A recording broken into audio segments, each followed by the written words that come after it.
تو اب محدثین نے اس کو نام کیا دے دیا؟ تراویح، فقہا اور محدثین نے. تو اس کی وجہ محدثین بیان کرتے ہیں کہ تراویح کا نام اس لیے دیا گیا کہ ہر 4 رکعتوں کے بعد تھوڑا ریسٹ کیا جا رہا ہے. اب مجھے بتاؤ یہ جو عربی لغت میں نا ایک ترویحہ 4 رکعت اور تراویح جمع اقصا ہے. عربی میں جمع کے لیے کم سے کم 3 فرد ہونا ضروری ہے. جیسے رجل ایک آدمی، بھائی چل رہی ہے ریکارڈنگ، رجل ایک آدمی، رجلانی 2 آدمی، رجال 2 سے زیادہ. تو تراویح 2 ترویحوں سے زیادہ، 2 ترویحیں بنتے ہیں 8 رکعتیں اور تراویح بنتی 8 سے زیادہ. کتنی زیادہ یہ اس میں سب آ سکتا ہے. تو 8 رکعتوں پہ تو تراویح کا لفظ فٹ ہی نہیں بیٹھتا. تو محدثین اس کو تراویح کیسے کہیں گے اور تراویح کے بعد کیوں باندھیں گے؟ اس زمانے میں اگر 8 رکعتیں ہو رہی ہوتی محدثین کے دور میں تو اس کو ترویحتین کہتے نا، وہ تراویح سے تعبیر نہ کرتے. سمجھتے ہو کہ نہیں سمجھتے؟ اور تراویح ہے بھی جمع اقصا. جمع اقصا کا مطلب عربی میں 2 قسم کی جمع ہوتی ہے، ایک جمع قلت اور ایک جمع کثرت. افعل، افعال، فعلۃ، افعلۃ، یہ 4 وزن جمع قلت کے ہیں 3 سے لے کے 9 تک. اور جمع اقصا کہتے ہیں جیسے مساجد، یہ جمع اقصا ہے، بہت ساری مسجدیں اور بہت سارے اس سے ملتے جلتے الفاظ ہیں، مفاعل یا فعائل کے وزن پر. تو تراویح بھی یہ فعائل، تفاعل اس طرح کا وزن بنتا ہے. یعنی جمع اقصا کا مطلب ہوتا ہے جس میں جو فعائل کا وزن بن رہا ہو، فواعل کا وزن بن رہا ہو. اب یہ صرف کی باتیں نا ہر آدمی کو کھوپڑی میں نہیں آئیں گی. آج کل کے جو اسکالرز آ رہے ہیں ان کو تو ویسے ہی کھوپڑی میں نہیں آئیں گی کیونکہ ان کو صرف نحو کا الف بے بھی نہیں پتا ہے، عربی گرامر جانتے ہی نہیں ہے، اردو کتابیں پڑھ پڑھ کے پھینک رہے ہوتے ہیں بیٹھ کے. تو تراویح ترویحہ کی جمع اقصا ہے. ترویحہ تفعیلہ اور تراویح تفاعیل. تو تفاعیل کا وزن جمع اقصا کا وزن ہے. یہ جمع کثرت پہ دلالت کرتا ہے. محدثین نے صدیوں پہلے اس نماز کو تراویح کہا، جس سے پتہ چل رہا ہے ایک ترویحہ نہیں ہے، 2 ترویحیں نہیں ہیں، 3 بھی نہیں ہیں، 3 سے زیادہ ہیں، کثیر ترویحیں ہیں. کثیر ترویحیں ہیں. جب کثیر ترویحیں ہیں تو وہ 8 اور 12 رکعتیں بھی نہیں ہیں، زیادہ ہیں وہ. تو جو حضرات اپنی مسجدوں میں 8 رکعت تراویح پڑھتے ہیں تو بھائی آپ اس کو تراویح کی نماز ہی نہ بولو، ترویحتین بولو. اچھا انہوں نے بھی یہ کام کرنا شروع کر دیا، اب اس کو تراویح بولنا چھوڑ کے صلاۃ اللیل بولنا شروع کر دیا ہے کہ ہم صلاۃ اللیل بولیں گے، تراویح بولیں گے ہی نہیں اس کو. یہ آپ ایک اور مصیبت میں پھنس جاؤ گے. آپ ایک ٹینشن سے تو بچنا چاہ رہے ہو لیکن آپ ایک دوسری ٹینشن میں پھنس جاؤ گے. وہ ٹینشن یہ ہے کہ محدثین کے دور میں یہ صلاۃ اللیل ہے تو صلاۃ اللیل ہی، وتر بھی صلاۃ اللیل ہے، تہجد بھی، ہر نماز جو رات کو پڑھی جائے وہ صلاۃ اللیل ہے. لیکن محدثین نے، یہ میں نے نہیں، ٹھیک ہے نا، محدثین اور فقہا نے اس کو الگ نام اس لیے دیا تھا یہ بتانے کے لیے کہ یہ صلاۃ اللیل عام صلاۃ اللیل جیسی نہیں ہے، اس کے کچھ احکام دوسری نمازوں سے ڈفرینٹ ہیں. اس میں بڑی جماعت ہوگی، ایک امام کے پیچھے لوگ پڑھیں گے اور عشاء کے بعد پڑھی جائے گی یہ. جبکہ صلاۃ اللیل کب پڑھی جاتی ہے؟ جو تہجد جس کو آپ صلاۃ اللیل، وہ رات کے آخری حصے میں. تو تراویح آپ کو رات کے آخری حصے میں پڑھنی چاہیے. پھر اس میں آپ بڑی جماعت قائم نہ کریں کیونکہ رسول اللہ صلی اللہ علیہ وسلم نے جو 3 دن رمضان میں جو نماز پڑھی ہے وہ 3 دن کے بعد آپ نے ترک کر دی تھی. تو جو نماز آپ نے ترک کی ہے وہ آپ کنٹینیو کیوں پڑھ رہے ہو رمضان میں؟ بھائی کیا دلیل ہے آپ کے پاس؟ آپ کہتے ہو حضرت عمر نے شروع کی ہے، تو حضرت عمر نے جو شروع کی ہے اس کو محدثین نے تراویح کہا ہے. صلاۃ اللیل تو ہے وہ، لیکن اس کو الگ سے بھی ایک نام دیا ہے. اور تراویح کا لفظ 8 رکعتوں پہ صادق نہیں آتا. اس کا مطلب حضرت عمر نے 8 پڑھی نہیں تھی، 8 سے زیادہ پڑھی ہیں. اور پھر پوری روئے زمین پہ جو پڑھی گئی ہیں، ان تمام باتوں کا کسی کے پاس کوئی جواب نہیں ہے. بعض لوگ کہتے ہیں بخاری کی حدیث ہے کہ نبی صلی اللہ علیہ وسلم رمضان اور غیر رمضان میں 8 سے زیادہ نہیں پڑھتے تھے.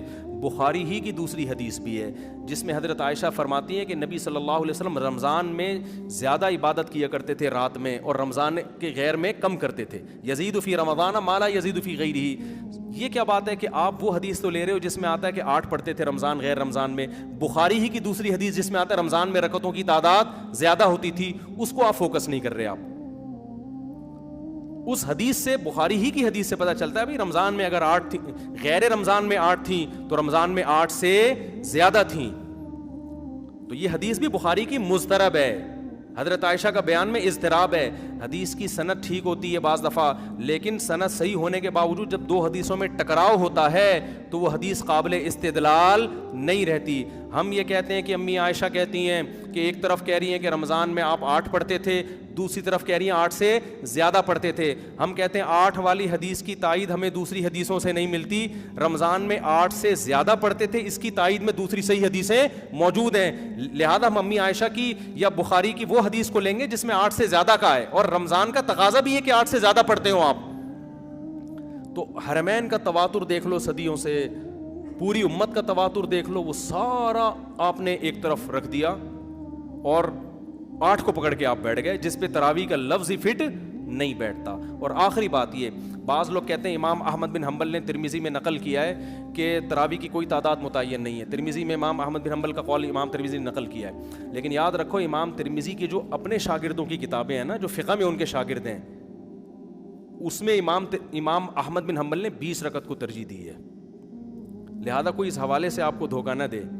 ترمذی کا حوالہ پیش کیا جاتا ہے کہ امام احمد کہتے ہیں اس بارے میں کچھ بھی منقول نہیں ہے, کوئی یعنی مختلف تعداد منقول ہے.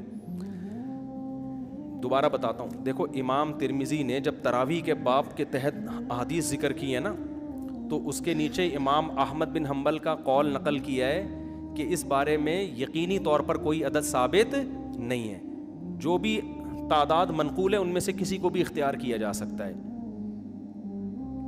جبکہ میں کیا دعویٰ کر رہا ہوں, امام احمد بن حنبل کے نزدیک کتنی رکعتیں افضل ہیں؟ 20 رکعتیں. تو کوئی یہ حوالہ دے کے آپ کو کنفیوز کر سکتا ہے.